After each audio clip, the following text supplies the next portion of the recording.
जय हिंद दोस्तों, कैसे हैं आप लोग। आशा करता हूं आप लोग काफ़ी ज़्यादा अच्छे होंगे। इन दिनों काफ़ी ज़्यादा सुर्खियों में बना हुआ है ईरान। और ईरान चूँकि अमेरिका के अंदर ट्रम्प की सरकार आ चुकी है और ट्रम्प की सरकार आने के बाद कई सारे बदलाव देखने को मिल रहे हैं।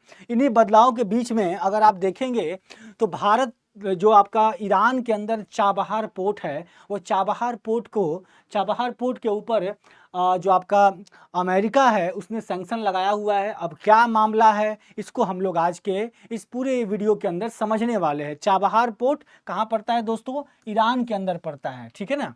चलिए, ईरान के अंदर ये पोर्ट पड़ता है।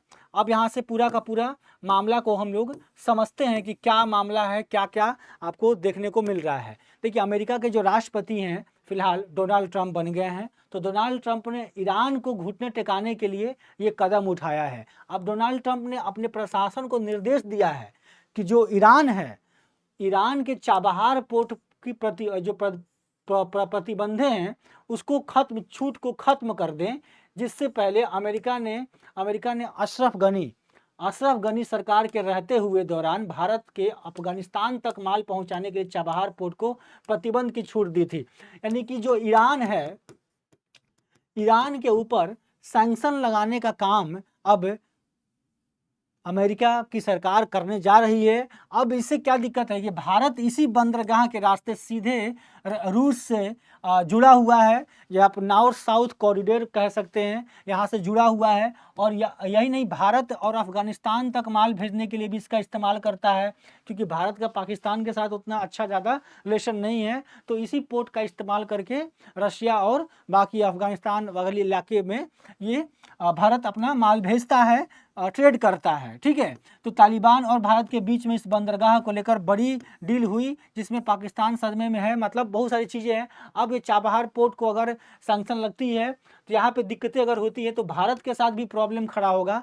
भारत भी इससे काफ़ी ज़्यादा दिक्कतों को झेलने को मिलेगा भारत को, ठीक है। तो ये सारी चीज़ें हैं। इसके साथ अगर आप एक चीज़ और देखेंगे, इससे पहले क्या क्या हुआ। इससे पहले ट्रम्प प्रशासन ने नवंबर 2018 में भारत को चाबहार बंदरगाह को लेकर छूट दी थी। अब इसी ट्रम्प प्रशासन ने इस पर रोक लगा दी है। पहले छूट मिला हुआ था भारत को, अब इस पर रोक लगा दिया है, चाबहार पोर्ट पे रोक लगाया है। और भारत ने कहा है कि वह ट्रम्प प्रशासन को इस फैसले की समीक्षा कर सकता है। ट्रम्प प्रशासन ने ईरान के खिलाफ अधिकतम दबाव बनाने के लिए इसी के तहत क्या किया गया है, अमेरिका के द्वारा यह फैसला लिया गया है। अब इसके कई सारे आपको पॉइंट देखने को मिलेंगे। जैसे अमेरिका चाहता है कि ईरान के पास जो परमाणु हथियार हैं, उसके हथियार, उसके जो पावर है वो भी कम हो। अमेरिका चाहता क्या है कि ईरान अपनी परमाणु जो मिसाइलें हैं, आतंकवाद है, समर्थन को देना, ये सब को छोड़ दे। इसके साथ चाबहार पोर्ट भारत के क्षेत्रीय रणनीति के लिए बहुत ही जरूरी है। भारत इसे पाकिस्तान और चाइना का जो ग्वादर पोर्ट है इसके जवाब के रूप में विकसित कर रहा है।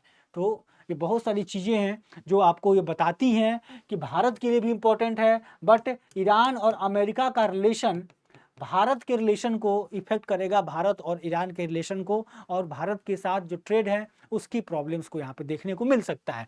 आपका क्या व्यू है, आप क्या सोच रहे हैं इसके ऊपर? आपको क्या लगता है कि क्या इससे भारत को लॉस होगा?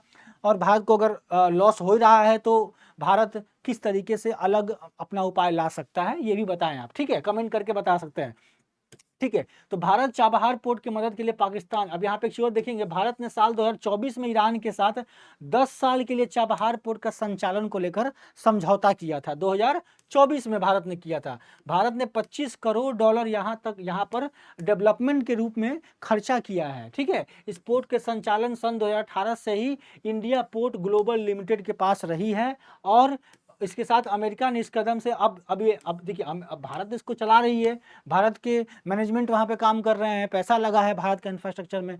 तो कहीं ना कहीं ये समस्या आपको देखने को मिलेगी जो प्रॉब्लम खड़ा कर रही है इंडिया के लिए, ठीक है। तो ये सारी चीज़ें आपको बताती हैं कि भारत के लिए ये चाबहार पोर्ट कितना ज़्यादा इम्पोर्टेंट है, भारत के डेवलपमेंट को लेकर और भारत के आर्थिक जो ट्रेड को लेकर आने वाले जो फ्यूचर में सारी चीज़ों के लिए ये पोर्ट बहुत इंपॉर्टेंट है। तो आशा करता हूँ कि आपका ये क्वेश्चन आपको समझ में आ गया होगा। आपकी क्या व्यू है बताएं। इसके अलावा हम नए नए वीडियोज़ और लेकर आते हैं। तब तक मिलिए। जय हिंद, जय भारत।